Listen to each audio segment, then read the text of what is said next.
finally, for my part of the talk, and Jacob, if you'll come up to finish the talk, the Port Kembla is an ideal port for us.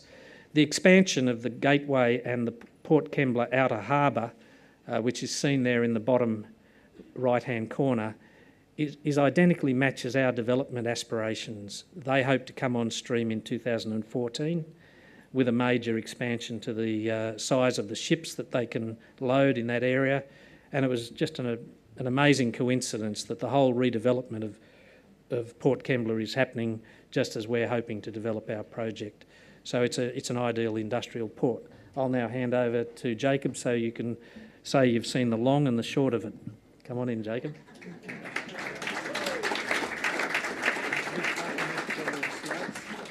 The central.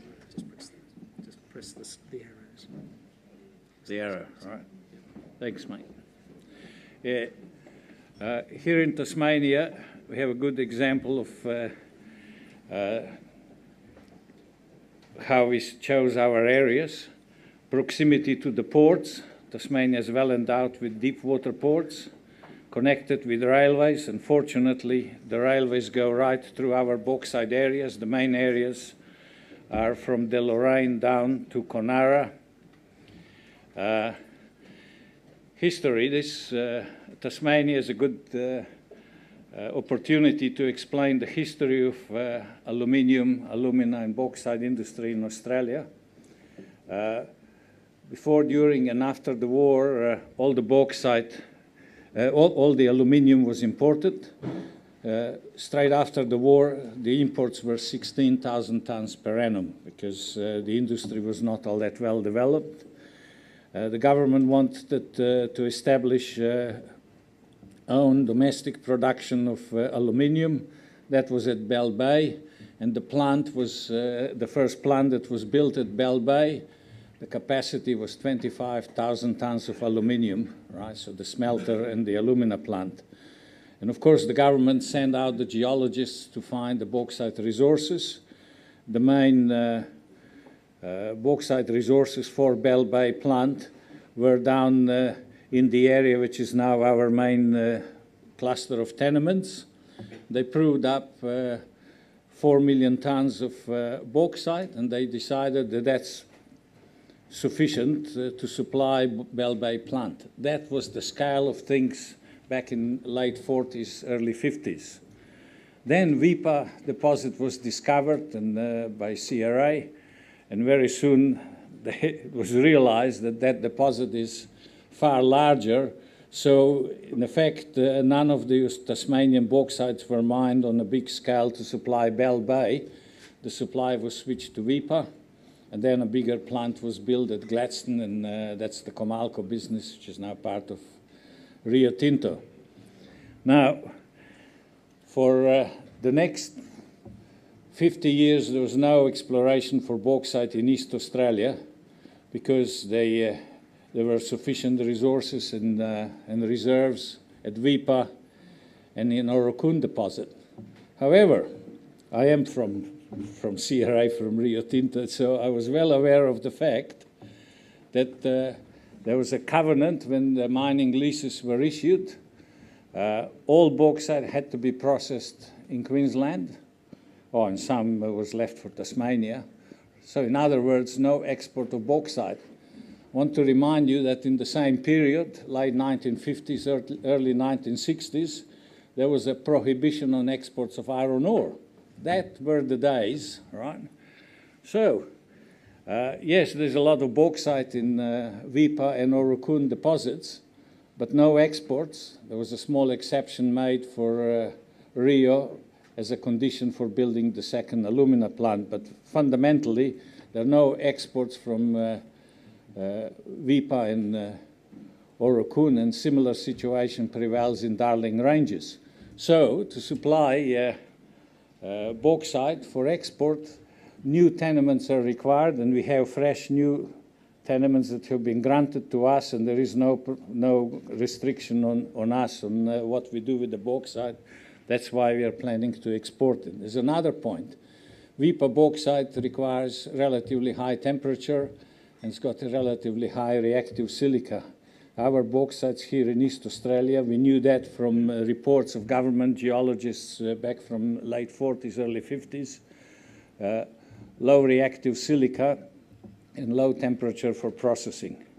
Well, we have started drilling in the main cluster of tenements around Conara, and we confirmed that there's several million tons, but that's not sufficient. So we spread out, and in the Lorraine area, we have made fresh new virgin discoveries.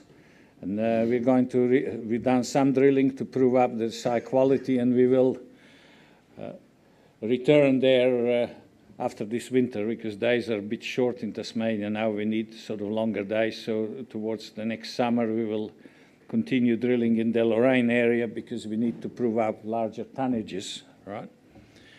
Now, going to Inverell, that's also part of history of bauxite in Australia. In Inverell, the government the farmers brought bauxite to attention to government geological survey, and testing's been done on this deposit, which is on this photograph here.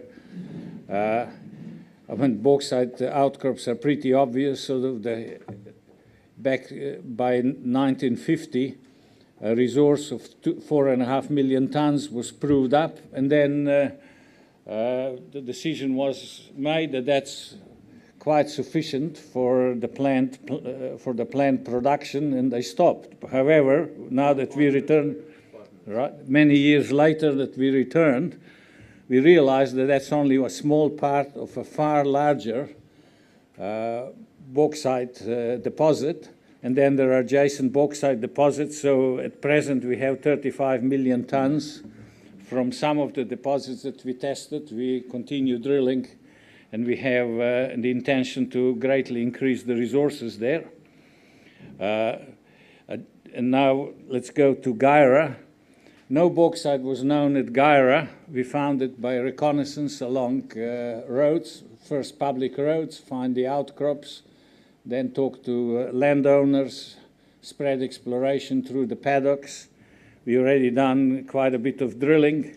Unfortunately, in case of Gyra, the quality is particularly high, because to start the export, we need to break into the market with really high quality bauxite. As you see, very low reactive silica, and good ratio between reactive silica and available alumina, and certainly low temperature. It's all gibbsite. Landholders. Each deposit, the deposit usually spreads over 2-3 farms. So we have a lot of contracts with farmers. So we have Leon here in orange jacket. He was previously marketing manager for Castrol, because really dealing with landowners, it's a very serious job. It requires a great high degree of professionalism, and it is a marketing job. He's got another man working with him, but all other people in the team that you see there on the photos, they're all fully aware of the need to maintain the best possible relations with farmers. We only work where we are welcome, and fortunately the farmers don't really mind us getting involved, because nothing much grows on bauxite. Most of it is forest or scrub land. Right, so after rehabilitation, we'll sort of return it back to the original condition, which in most cases will be forest, the trees, or some whatever the landowners desire.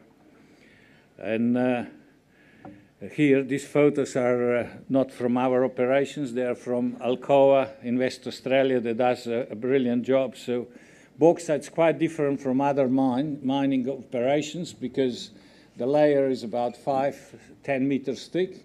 After you remove the layer, next year, you're already rehabilitating that particular area. So at any one time, there's only about half a square kilometer that's in operation. So it's not really imposing the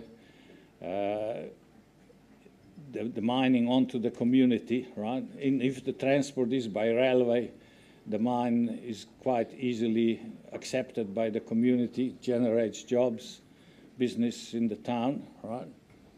And so we are confident that we will maintain good relations with landowners and communities, and will have the license to develop the mines. Thank you.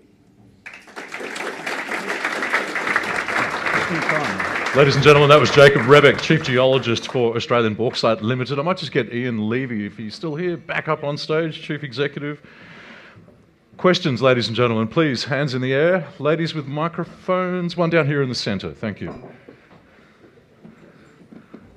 Good evening, gentlemen. Thank you very much for that great presentation. Two questions, if I may. In the GFC, the aluminium price in the LME was about $3,200 a tonne and fell to $1,200. Now we have got a pretty good recovery rate from there. The bauxite raw ore price is, from my understanding, pretty opaque relative to, pardon me, alumina or aluminium. Could you, and also, if I may ask, the cost of, say, from mining to a relevant port, are there serious margins in this activity on the DSO model? Thank you. Yes, the aluminium, the end product, can be in massive oversupply at times, and the reason is that those huge capital structures, those huge smelters, are really constant velocity machines. You can't slow them down, you can't speed them up. They're on or they're off. And to turn one off would cost $50 to $100 million to turn it down. So they tend to keep running. They're long-term, 50-year investments. Consequently, you can get a market in oversupply. But it also means that the demand for the alumina and the bauxite continues even through a GFC. So even though you see in this graph, you see a reduction into China, it was mainly them just destocking. They were still consuming almost the same amount of bauxite. In fact, their bauxite consumption increased during the GFC because they're generally building more facilities. So I'm not saying it's GFC proof, but I also don't live in fear of another GFC tomorrow. Our business plan is to keep supplying China and India. With regards to the costs, it's a very low-cost process to just dig the dirt up. It's to dig the ore up. It's $3 a tonne. Typically, it's all free dig. The most bauxite operations cost $10 a tonne to deliver the material to its next stage, and for us that would be delivering it to the train. It's then a question of how far along the train line. A long journey on the train line is $15 today. But if you're in the millions of tonnes a year, you can get down to $6.50, $7 a tonne. And then you've got the port costs, which are typically $4.50 on the coal model. So the costings are pretty similar to the coal story. And you can put product onto the ship in the $20 a tonne range. It's then $25 a tonne to ship it to China, and it leaves about a $10 to $15 a tonne margin if you take into account depreciation as well. So it's a bulk commodity with moderate margins. Any other questions? Yes, a couple down here at the front.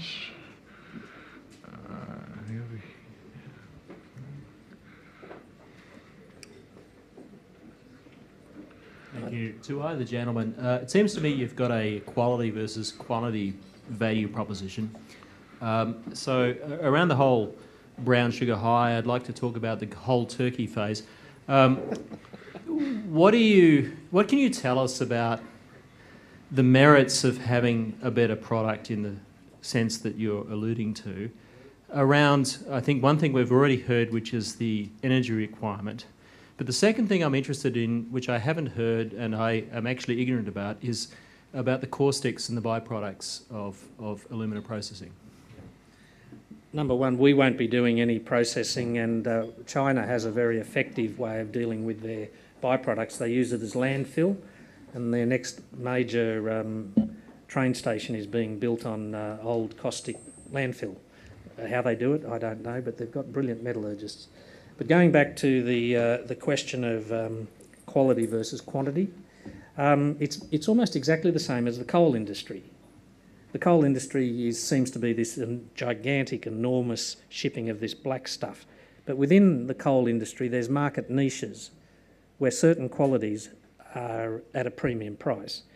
And the company that I used to be a director of, Gloucester Coal, it became a dominant player in the world market for a niche coal product. We're targeting the same strategy here. We will be a major producer of this brown sugar, low silica bauxite, which is gibbsitic. It's a technical term. It just means it's low temperature and it doesn't contaminate the process.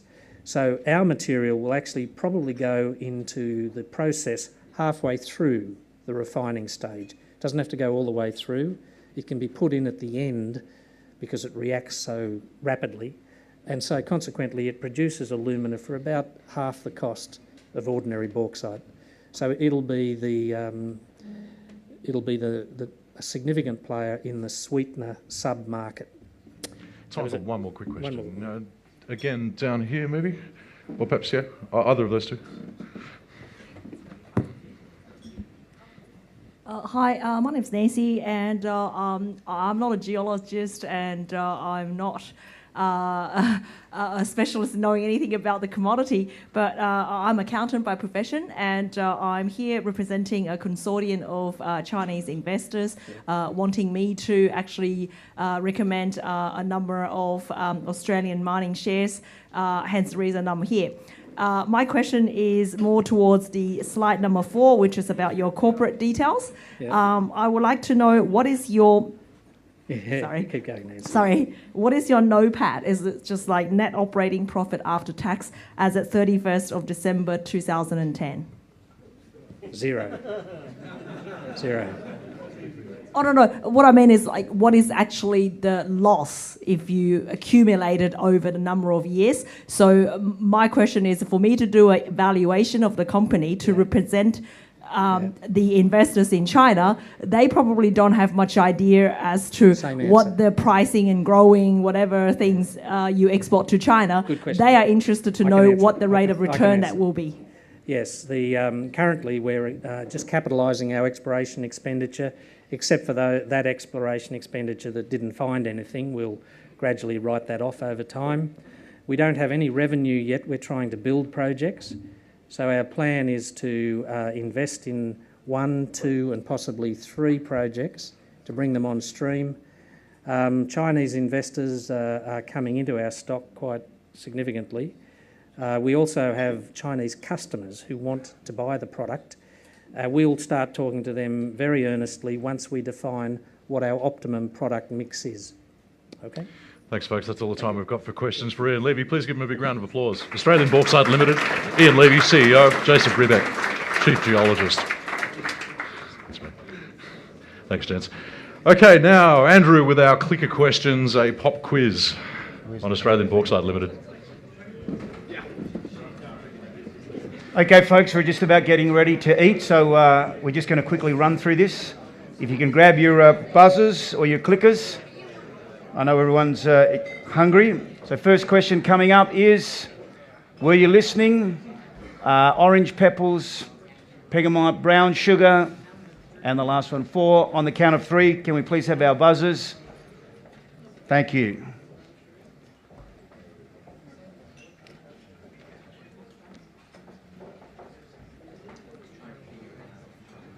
And let's see who was listening. Well done, folks. Big hand of applause for everyone who was listening. Okay, come on, big hand of applause. Come on, let's get a little bit of action here.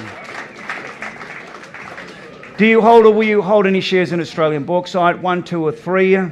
Yes, no, no, yes and maybe. And here we go. We appreciate your participation and great feedback for the company. And the answer is well done. There's a little room to move there. Okay, if you were to invest, how much capital? Same question, 6 answers. Appreciate that. 1, 2, 3, ladies and gentlemen. The 100 million man is still here, hopefully. And thank you, ladies and gentlemen.